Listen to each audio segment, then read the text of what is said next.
Welcome back to the Digital Den. I'm your host, Kayla Apanewicz, and today we're here with Miss Jump.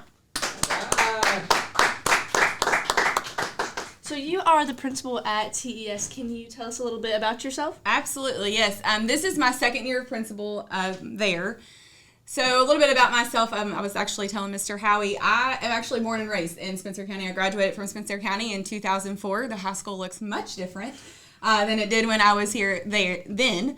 But other than that, I still live here to this day. I have 4 kiddos. I have 2 at TES, 1 at SCES, and 1 at the middle school. So how long have you been working in the education system even before you came to TES? Yeah, so this is actually my 15th year of education. I started in Shelby County at Heritage as a special education teacher. I taught special education for 6 years. All kinds of different varying grade levels and jobs there. And then I switched and went to be a kindergarten teacher.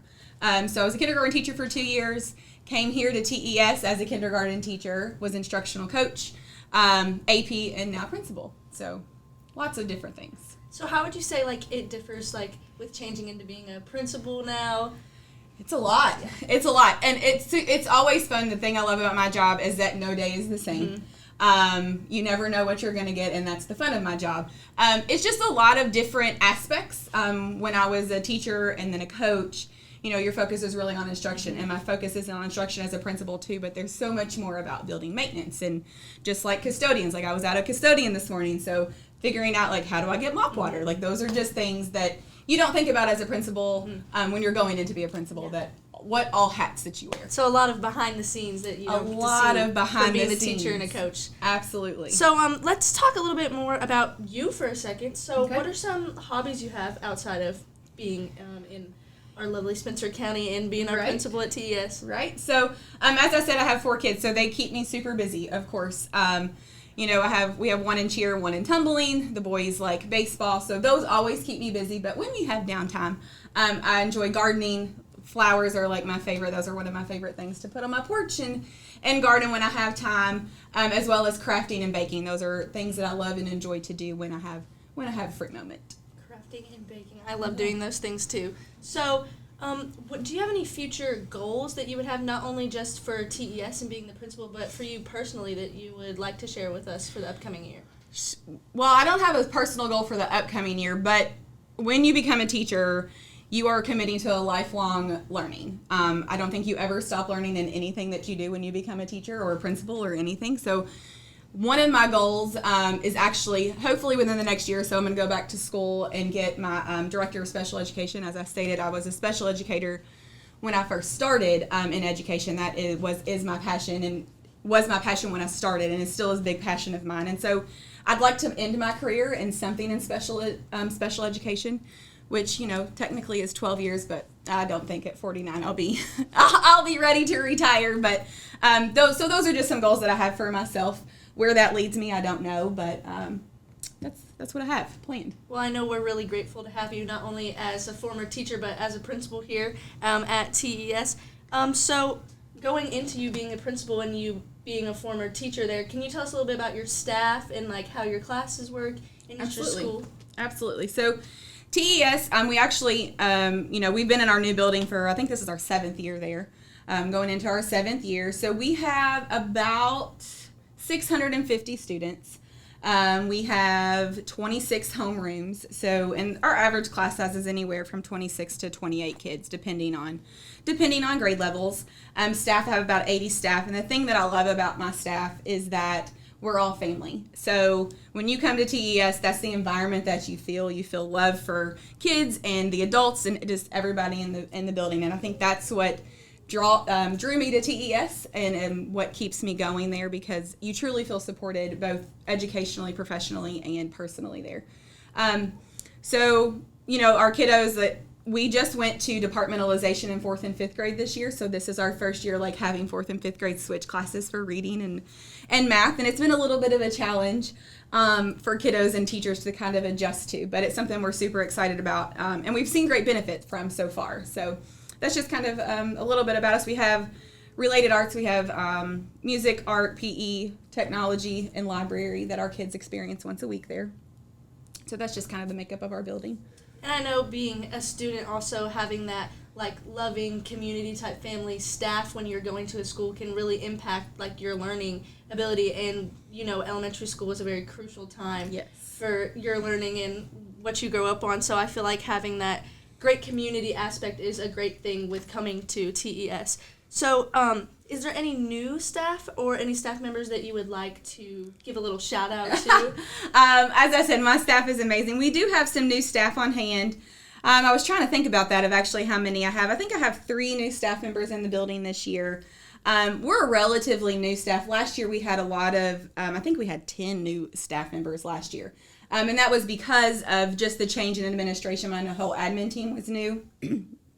And so 2 of those people came out of the classroom. People moved to the district level. So we had a lot of openings. So we're a relatively new staff as far as we're experienced. People had come from JCPS or Anderson County or wherever with experience, but they're new to TES. So other than that, I don't have anybody specific there. I think all of my teachers are phenomenal, and I appreciate everything they do day in and day out. So I feel like that's great, and the staff is a really good part of your school's community as well, because obviously you being the principal, like they represent you and you want them to represent you well, and I feel like if they represent you just as how you are and what you've said for us today, then I know you have a wonderful staff, and thank you. I know the kids really appreciate it, like coming from a student's perspective. So going back to that and our goals, do you have any overall goals for your school coming up in the next year or 2? So we implemented this year, something new that we've done is house systems. So I know people are familiar with Harry Potter and houses and things like that. So it's kind of a similar thing.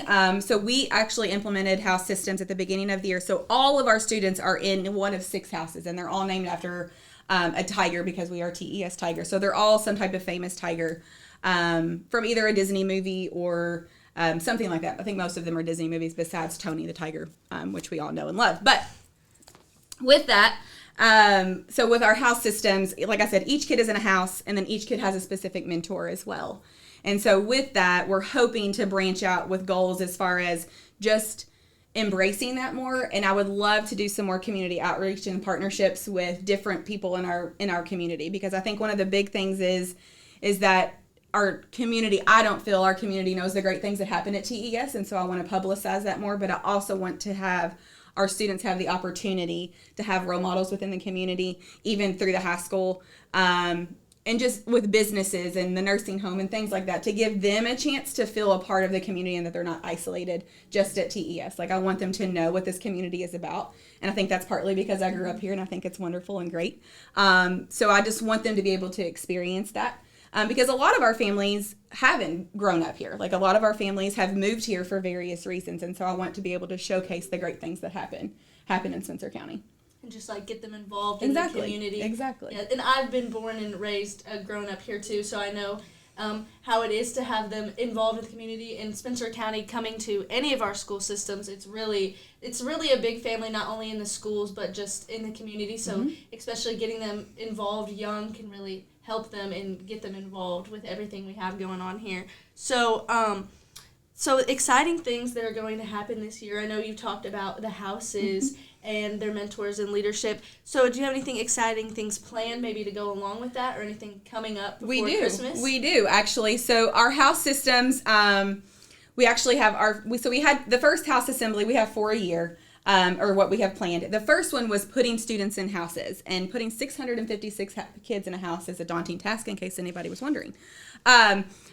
So the first house assembly, everybody got an envelope, they opened it up, they all got to sit with their house. So this assembly actually is happening December the 11th, and it's the first assembly that they'll actually be in their houses. Like, they all have a specific spot in the gym. We got flags made with their crest and everything like that. And so they're going to get to participate in different games. And then what happens is through those games, they get house points.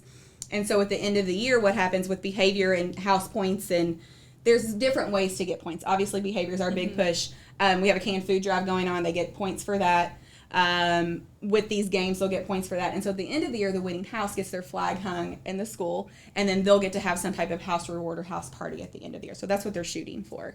So anyway, in December, that's our first big house assembly with everybody getting to be there. So each house has a chant or a song that represents the characteristics of their house and their their strengths and things like that. And so we actually have some guest judges coming from central office that are going to get to judge that competition with those students. So they're looking extremely forward to that. So that's one of the big things happening between now and Christmas break. And I don't know if you all remember when you were in elementary school, but it is a busy, busy time of the year. Kids are super excited and it's so magical and I love it, but there's so much going on. The other big thing that we have happening before Christmas is one of our FLIP nights. So FLIP stands for Family Learning is Powerful. And so at that night, we actually have 2 grade levels that will do some exhibitions of learning. We have 4th graders that'll be doing Christmas or holidays around the world and showcasing a specific country and like how they celebrate their holidays there. And then our 2nd grade is doing reindeer research. And so the parents get to come in and kind of see what the students are learning. We also have pizza that night. We have cocoa and cookies. And of course, Santa is there as well to hand out candy canes and books to our students. So that's a big night for us as well, all before Christmas. So being a Harry Potter kind of geek myself, I feel like that is something that I personally would have loved in elementary school. And I think it's a great way to not only get the children involved, but have their families involved with what's going on in their events too. And just having such a cool experience, I think that's a great, awesome thing that you guys are doing at TES to get the kids involved there. Especially with coming up on the holiday season, knowing that it is such a busy time and it's a magical time for students in elementary school ages and that you guys are incorporating that. I just think that's great.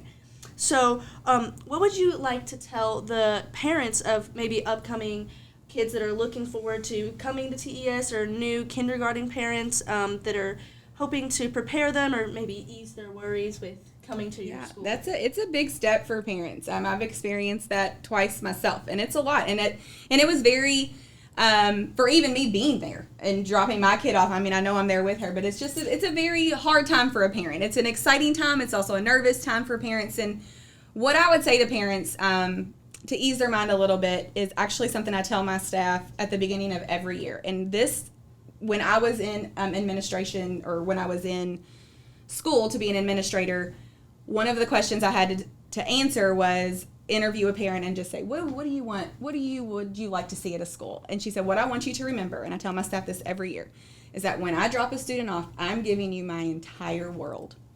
And so we take that very seriously at TES, and I say that to my staff at the beginning of every year.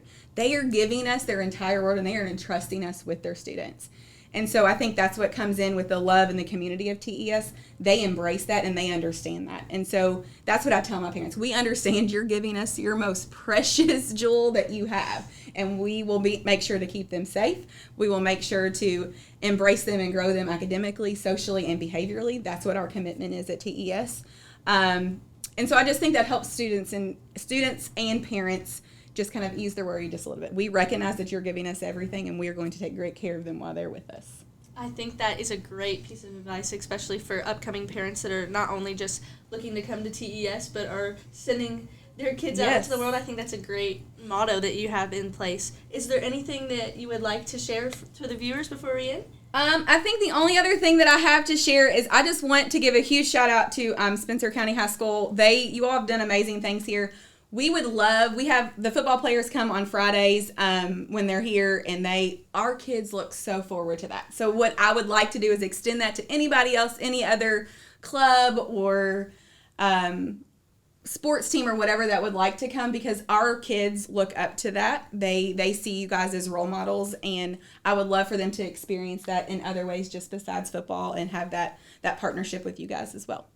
And I know we look forward to helping you guys out too and coming together, like you said, as a community, because that's kind of what, as Spencer County, that we are. So I know we look forward to doing that as well. And thank you so much for having us. And that'll be it for today. Thank you so much for having me. I greatly enjoyed it.